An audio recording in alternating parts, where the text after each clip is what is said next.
그들이 아브라함에게 이르되 네 아내 사라가 어디 있느냐 대답하되 장막에 있나이다. 그가 이르시되 내년 이맘때 내가 반드시 내게로 돌아오리니 내 아내 사라에게 아들이 있으리라 하시니 사라가 그 뒤 장막문에서 들었더라. 아브라함과 사라는 나이가 많아 늙었고 사라에게는 여성의 생리가 끊어졌는지라. 사라가 속으로 웃고 이르되 내가 노쇠하였고 내 주인도 늙었으니 내게 무슨 즐거움이 있으리요? 여호와께서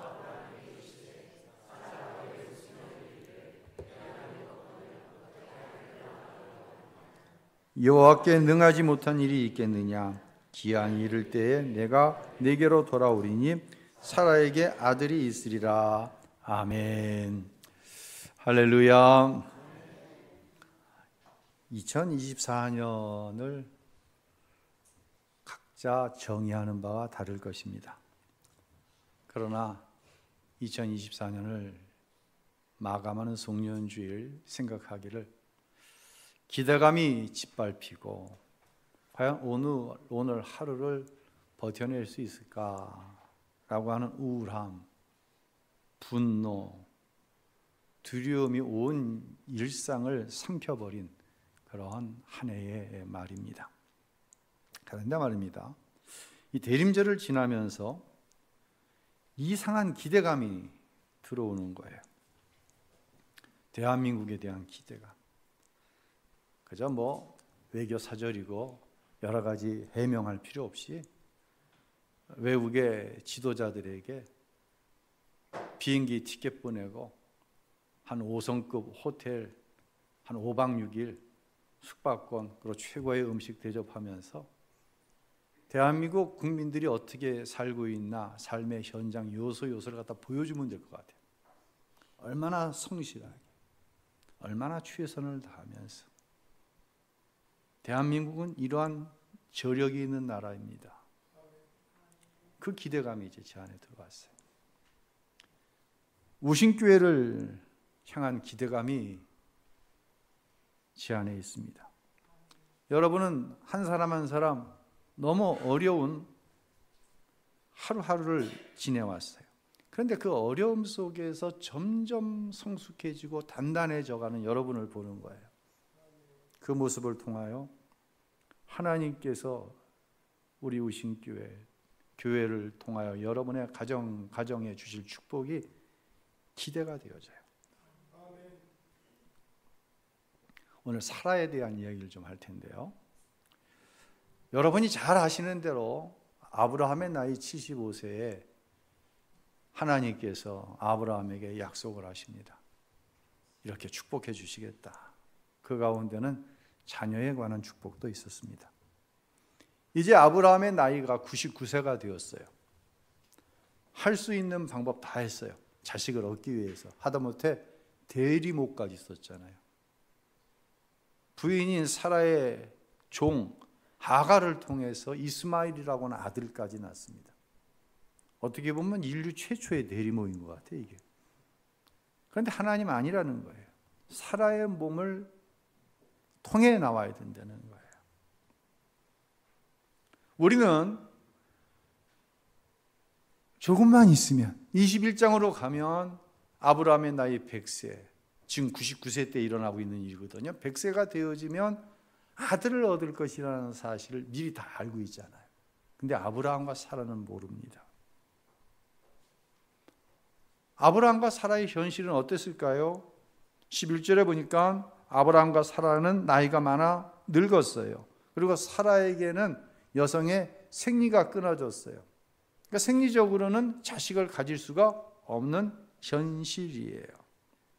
그렇게 희망을 잃어버리고 지내던 어느 날 하나님의 사람이 아브라함을 찾아옵니다. 그리고 이런 약속을 하죠. 10절에 그가 이르시되 내년 이맘때 내가 반드시 네게로 돌아오리라. 내 아내 사라에게 아들이 있으리라 하시니 사라가 그 뒤 장막문에서 들었더라. 하나님께서 직접 아브라함에게 하신 약속이에요. 그리고 시간까지 정해 주셨어요. 이제 언젠가가 아니에요. 내년 이맘때 아들을 줄 것이다. 자, 그럼 사라가 어떻게 반응해야 할까요? 아니, 여러분이 이런 상황이라고 한다면 어떻게 하나님 말씀에 반응하시겠습니까? 현실로는 안 돼요. 근데 하나님이 약속하시는 거예요. 여러분은 어떻게 반응하시겠습니까? 아니, 2024년 12월 29일 현재 여러분은 어떻게 반응하고 계신가요? 사라의 반응을 한번 볼까요? 12절 함께 읽겠습니다. 사라가 속으로 웃으면서 말했습니다. 내가 이렇게 늙어서 기력이 없고, 여기서 이제 웃으면서 이 시브리어로 차하크라고 라는 단어인데요. 차하크는 긍정적으로는 기뻐하다, 부정적으로는 비웃다라고 하는 의미예요. 여러분에게 하나님께서 이렇게 약속하시면 여러분은 어떻게 반응하시겠어요? 기뻐하시겠어요? 아이, 아브라함의 나이가 99세고 내가 이미 경수가 끊어진 지 오래인데 무슨 놈의 아들이야. 비웃겠습니까? 어떠시겠어요, 여러분은? 사라는 어떻게 했겠어요? 기뻐했겠어요? 비웃었겠어요? 비웃었습니다. 비웃는 이유가 뭐예요? 현실적이지 않기 때문이죠. 우리에게도 사라와 같은 마음이 있습니다. 우리는 하나님을 믿습니다. 여러분, 하나님 믿으시나요? 하나님의 약속을 믿으시나요? 그런데 비웃는 거예요. 사라가 하나님 안 믿었을까요? 하나님 약속 안 믿었을까요? 그런데 비웃는 거예요. 이게 우리의 모습이에요. 오랜 시간 기도했어요. 사명도 감당했습니다. 그런데 약속이 이루어지지 않습니다. 하나님은 여전히 약속을 말씀하시지만, 성경을 읽을 때, 설교를 들을 때 약속을 말씀하시지만 현실적으로 이루어질 수가 없어요. 그러니 비웃는 거예요. 차하크가 일어납니다. 제 이야기를 좀 할게요. 저에게 이럴 때가, 저에게도 이럴 때가 있어요. 약속이 주어졌어요. 저는 하나님을 분명히 믿습니다. 근데 현실적으로는 이게 안 되는 일이잖아. 제 안에 차하크가 일어나는 거예요. 이 상태가 조금 지속되면 먼저 일어나는 현상이 뭐냐면 자존감이 떨어지더라고요. 기도한다고 되나? 자존감이 떨어진 거예요. 내가 목사인데, 여러분이 하나님의 사람이고 여러분이 구원받은 하나님의 자녀인데, 기도는 우리의 특권인데 기도한다고 되나? 자존감이 떨어져요. 이게 좀 지속되잖아요. 그러면 우울감이 옵니다. 삶의 의미가 안 느껴지는 거예요. 밥맛도 없어. 뭐 먹고 싶은 것도 없고. 제가 그런 얘기 했잖아요. 꿈을 시리즈로 꾸는 거예요. 막 입에서 한숨이 끊이질 않는 거예요. 이 우울감이 지속되면 다음 단계는 마음이, 생각이, 입술에서 나오는 말이 부정적이 됩니다.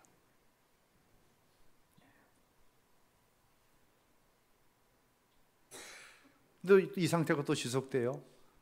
요거는 좀 심각해져요. 여러분 상태를 잘 파악해봐요. 설교 시간에 하나님의 말씀을 듣습니다. 이 하나님의 말씀이 내 삶을 관통하는 거예요. 어려워요. 두려움의 문제가 있어요. 근데 하나님의 약속하신 말씀이 새로이 깨달아지면서 내 심령이 회복을 하고 할 수 있어. 나는 할 수 없지만 하나님이 나와 함께 하시기 때문에 할 수 있어. 마음과 생각, 입술의 언어가 믿음이라고 하는 것으로 발동이 되어야 되는데 하나님의 말씀이 내 심령을 관통하는 게 아니라 튕겨나가는 거예요. 설교를 듣는데 말씀이 내 안을 관통하는 게 아니라 내 삶을 재해석해내는 것이 아니라 말씀이 튕겨나가는 거예요. 쉬운 말로 어떤 은혜가 되질 않는 거예요. 그 결과를 여러분이 경험해서 잘 아실 거예요. 예배 시간에 은혜를 못 받았다? 한 주간의 삶이 어떠해요? 형편없는 거죠. 누가 그랬다고요? 제가 그 경험을 하는 거예요. 누가 지금 그러고 있어요? 사라가 그러고 있는 거예요. 아유, 목사님도 살아도 믿음이 없어서 그렇죠. 하나님이 다 하시는데 뭘. 하나님께 맡기기만 하면 다 되는데 뭐. 저도 그렇게 가르칩니다. 근데 내 삶에 이 모습이 있어요. 그럼 제 이야기 말고 사도 바울 이야기를 좀 해볼까요? 고린도후서 1장 8절로 9절에 바울은 이런 정직한 고백을 합니다. 함께 읽어보겠습니다. 형제들이여, 우리가 아시아에서 당한 환난에 대해 여러분이 알지 못하기를 원치 않습니다. 우리는 심에 겹도록 심한 고난을 받아 살 소망까지 끊어질 지경이 됐습니다. 우리는 마음에 사형 선고를 내려야 했습니다. 바울의 자존감이 완전히 바닥이에요. 심에 겨운 거예요. 무기력함에 빠졌어요. 두려운 거예요. 얼마나 부정적이 됐냐면 살 소망이 끊어졌다는 거예요. 마음에 사형 선고를 내렸대요. 스스로가. 바울의 고백입니다. 사라는 난 늙어서 이제 자녀를 가질 수 없어. 자존감이 바닥이에요. 하나님의 사람과 아브라함이 천막 안에서 대화를 나누는데 내년 이맘때 아들을 낳을 것이다. 이 말씀이 내 심령을 통과하면 지금까지 잘 기다렸구나. 잘 참았네. 내년이면 하나님께서 아들을 주시네 라고 이야기해야 되는데 말씀이 어떻게 해요? 튕겨져 나가는 거예요. 그러니 비웃음이 나오는 거예요. 이게 지금 사라가 경험하고 있는 심령의 상태이고 여러분이 경험하고 있는 심령의 상태일 수 있다는 거예요. 목사님 3주 전 설교에 하나님께 다 맡기면 된다면요. 근데 목사님은 왜 그렇게 무기력, 부정적, 자존감이 떨어지고 말씀이 튕겨나가요? 도대체 맡긴다는 건 뭐고 지금의 목사님의 상태는 또 뭐예요? 저도 헷갈리더라고요. 이때 우리가 해야 할 일은 뭐예요? 목사님은 어떻게 그 상황을 통과하셨어요? 이 이야기를 좀 드리고 싶어요. 오늘. 그 대답을 먼저 이야기한다고 한다면 오늘 설교의 제목, 오늘은 성실함의 날입니다. 오늘 하루를 성실하게 살아가십시오. 제 대답입니다. 쉬운 말로 죽을 것 같아. 우울감, 부정적인 생각, 내 눈, 내 마음 다 안개처럼 뿌옇게 가리고 있는 거예요. 조금만 기회가 생기면 온통 이 안개가 마음, 생각, 말까지 다 주관해버리는 거예요. 채워버리는 거예요. 숨 쉬는 것조차 어려워요. 정말 숨 쉬는 게 어려워. 그러니 한숨이 튀어나오는 거죠. 그런데 말입니다. 그럼에도 불구하고 오늘 내가 해야 할 일을 하는 거예요. 저는 이게 하나님께 또 다른 맡김이라고 생각을 해요. 하나님께 맡겼더니 하나님께서 세상에 어찌할 수 없는 평안으로 나에게 채워주심이 있어요. 그걸 말씀드렸어요. 또 다른 맡김은 끊이지 않는 한숨 가운데 오늘 지금 11시 43분에 해야 할 나의 일을 하는 거예요. 하나님께 맡기니 마음이 편안해지더라고요. 이 고백도 우리의 고백이에요.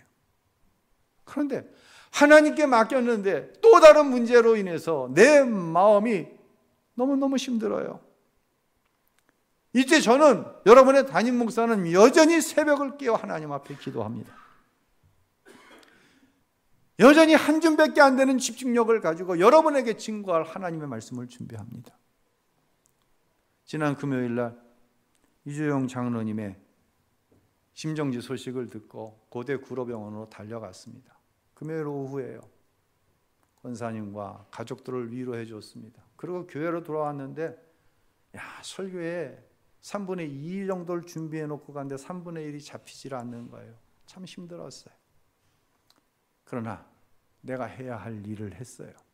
토요일 오전 이영근 집사가 베트남에서 회사의 지사장으로 있다가 아버지의 부음을 듣고 불이 났게 비행기를 타고 아침에 도착을 했어요.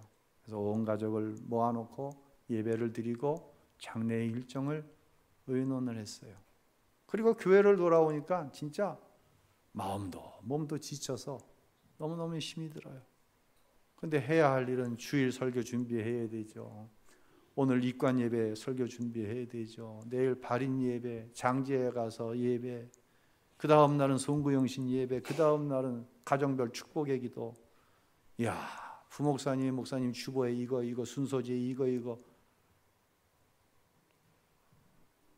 최대의 집중력을 발휘했어요. 그런데 말이에요, 만약 제 삶의 하루하루에 성실함이 없었다고 한다면 이 준비는 가능하지 않아요. 저는 지난 목요일 날 내가 해야 할 일을 했어요. 지난 수요일 날 내가 해야 할 일을 했어요. 지난 화요일 날 내가 해야 할 일을 했어요. 그랬더니 금요일이, 토요일이, 오늘 이 시간 여러분에게 말씀을 증거하는 이 증거, 저는 오늘이 굉장히 기다려졌어요. 여러분을 보니까 너무 좋아요. 여러분을 보니까 막 고마워요. 저는 매일매일이 주일이었으면 좋겠어요. 여러분은 어때요? 매일매일이 주일이었으면 좋겠어요.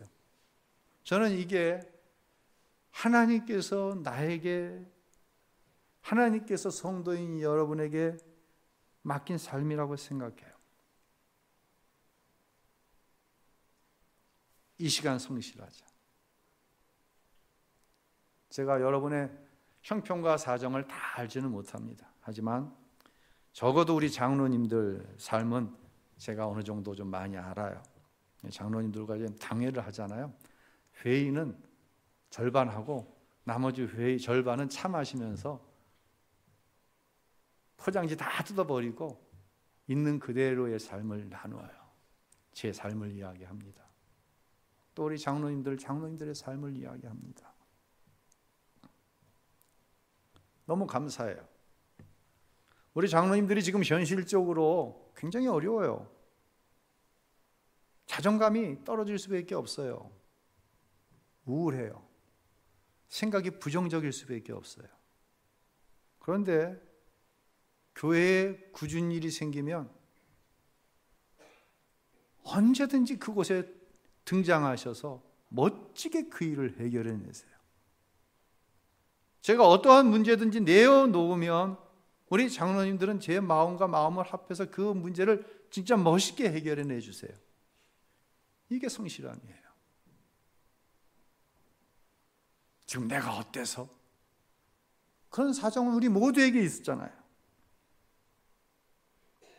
내가 지금 해야 할 일, 내가 목사로 지금 해야 할 일, 내가 장로로 지금 해야 할 일. 우리 권사님들, 우리 안수 집사님들 너무 훌륭해요. 내가 지금 해야 할 일을 하는 거예요. 내가 알아요. 권사님들의, 안수 집사님들의 삶의 형편 상황을 제가 너무 잘 알아요. 그런데 내가 지금 해야 할 일을 해내는 거예요. 대부분의 우리 집사님들도 마찬가지예요. 전 여기서 희망을 보는 거예요. 여기서 하나님께서 하실 일을 보는 거예요. 희망이 있냐고요? 여러분 탤런트 송승환 씨 아시죠? 난타의 제작자로 더 유명합니다. 이분이 1957년생이에요. 우리 나이로 68세. 송승환 씨가 그 능력을 인정받은 또 다른 계기는 2018년 평창 동계올림픽의 개회식과 폐회식 총 감독직을 훌륭하게 수행해 내었음으로 인해서예요. 그분이 인터뷰에 이런 이야기를 했더라고요. 동계올림픽을 준비하면서 제일 힘들었던 것이 예산 문제였대요. 2008년에 있었던 베이징 동계올림픽 개폐회식 예산, 개회식 폐회식 예산만 6천억 원. 그런데 평창 동계올림픽의 개폐회식 예산은 10분의 1인 600억 원. 그러니 한겨울에 치러지는 동계올림픽 개회식과 폐회식을 뚜껑이 없는 스타디움에서 준비해야 되는 거예요. 비가 오면 스탑, 많은 눈이 와도 스탑, 강풍이 불어도 이건 멈춰야 되는 거예요. 문제는 이제 강원도 평창의 날씨죠. 우리 김준수 한수 집사님 오늘 뵙게 돼서 너무 반갑습니다. 김준수 한수 집사님 평창이신가요? 고향이? 그렇죠? 네. 평창 하니까 우리 김준수 한수 집사님 생각났는데 앉아주셔서 박수 한번 해주세요. 격려해 주세요. 너무 감사합니다. 일산으로 이사 가셨다가 이제 이사 올 때가 됐죠? 예. 이 평창 날씨가 문제인 거예요. 2018년 2월 9일 오후 8시 개막식에 모든 역량이 맞춰지고 2월 25일 오후 8시 폐막식에 모든 역량이 지금 집중되어 있는 거예요. 과연 평창의 그 2월의 날씨 가운데 지붕이 없는 올림픽 경기장에서 개회식, 폐회식을 할 수 있었을까? 어떻게 됐을까요? 흔히 이야기하는 리허설을 60일간을 하는 거예요. 60일 리허설을 하는 동안 눈비가 오지 않고 강풍이 불지 않았던 날이 딱 이틀. 그 이틀이 무슨 날인 줄 아세요? 개회식 날인 2월 9일 오후 날씨가 맑았어요. 바람도 많이 불지 않았어요. 폐회식 날인 2월 25일 오후 눈비가 오지 않았어요. 날씨가 맑았어요. 60일 중에 딱 이틀. 이 감격에 대해 성승환 씨는 이렇게 인터뷰를 했어요. 6천 명의 개폐회식을 준비하기 위한 출연진이 최선을 다했더니 하늘이 감복한 결과였습니다. 저는 송승환 씨가 어떠한 종교를 갖고 있는지 몰라요. 인터넷을 통해서 종교를 막 뒤졌는데 안 나오더라고요. 그분이 어떤 종교를 갖고 있는지 저는 몰라요. 저는 살아계신 하나님을 믿는 목사예요. 하나님이 살아계신지 아닌지를 모르는 한 자연인이 하늘이 감복할 정도로 성실히 준비했더니 하늘이 도왔다고 고백을 합니다. 제가 2018년도 이 인터뷰를 보면서 이런 메모를 해놓은 것을 발견을 했어요. 만약 내가 하나님을 사랑하고 맡겨주신 양들인 우신교회 성도들을 사랑하여 최선을 다했다면 하나님께서 주시는 결과는 정직하게 나올 것이다. 하나님은 살아계시기 때문에 우신교회 교우들 역시 맡겨주신 사명을 다하고 주어진 삶에 최선을 다하였다면, 오늘 설교의 주제로 얘기한다면 성실했다면, 오늘 해야 할 일에 성실했다면 반드시 좋은 열매를 거둘 것이다. 그리고 신명기 5장 10절을 기록해 놨습니다. 함께 읽어볼까요? 나를 사랑하고 내 계명을 지키는 자에게는 천대까지 은혜를 베푸느니라. 아멘. 할렐루야. 하나님의 약속입니다. 이제 창세기 21장으로 넘어갑니다.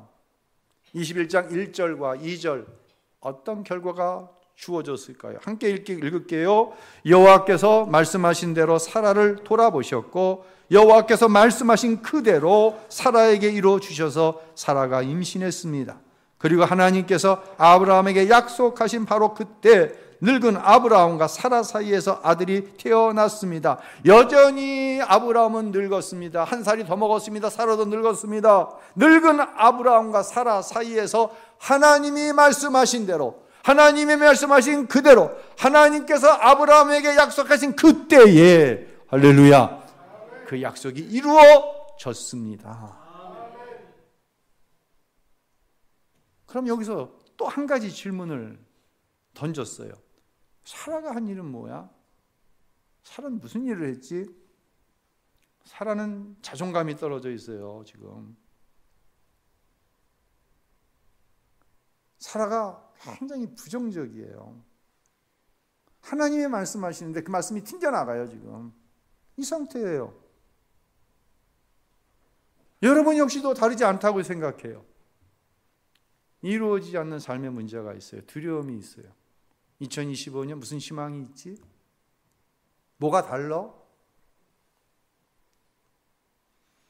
예배드립니다. 찬송을 불러도 마음이 움직여지질 않습니다. 말씀을 들어도 말씀이 내 삶을 통과해 하나님의 약속으로 내 삶이 재해석되어지는 곳에 하나님의 능력이 나타나는데 도대체 재해석이 되어지지 않습니다. 현실만 보이는 거예요. 사라가 그랬어요. 저와 여러분이 그 모습이에요. 그런데 지금 내가 해야 할 일을 하는 거예요. 2024년 12월 29일 여러분이 해야 할 일은 뭔가요? 예배하는 일이에요. 제가 해야 할 일은 뭔가요? 예배를 인도하는 일이에요. 설교를 준비하고 여러분을 기다리고 하나님 말씀을 증거하는 일이에요. 이 눈에 아무 증거 아니 배워도 믿음만을 가지고서 늘 걸으면, 믿음이란 뭐예요? 믿음이란 내가 하나님을 믿고 하나님의 약속을 믿기 때문에 내가 지금 해야 할 일을 하는 거예요. 하나님은 다 아세요. 참으로 어려운 시간이 지나가고 있습니다. 그리고 우리는 2024년 마지막 주일을 맞이했습니다. 오늘 내가 할 수 있는 일이 있습니다. 여러분, 어제 지나간 날이에요. 내일 나의 날이 아니에요. 지금이 나의 날이에요. 지금 내가 해야 할 일을 하는 거예요. 지금 여러분이 이 해야 할 일을 하시기 바랍니다. 성실하게 하시기 바랍니다. 그것이 하나님께서 맡겨주신 일이든 그것이 가정 안에서 세상에서 여러분에게 주어진 일이든 성실하게 감당하십시오. 하나님의 일은 하나님이 하십니다. 하나님의 약속은요, 하나님이 이루십니다. 하나님의 말씀대로, 여호와께서 말씀하신 그대로, 여호와께서 말씀하신 그 때에 여전히 사라도 늙었고 아브라함도 늙었지만 하나님의 약속이 이루어졌습니다. 비웃음의 차크가 아닌 차크, 기쁨이 되었습니다. 2024년 하나님 앞에 저와 여러분이 성실했다면 하나님께서 이루시는 차크, 어제는 그것이 현실적으로 되나요? 비웃음이었지만 오늘 성실함을 통하여, 오늘 우리의 입술을 통하여 또 다른 차크, 기쁨, 하나님이 이루셨습니다. 그 고백이 저와 여러분의 고백이 될 줄로 믿습니다. 이렇게 2024년을 성실함으로 보내고 하나님이 기쁨을 이루시는 새로운 한 해를 기대할 수 있는 모든 사랑하는 성도 여러분들이 될 수 있기를 예수님의 이름으로 축원합니다.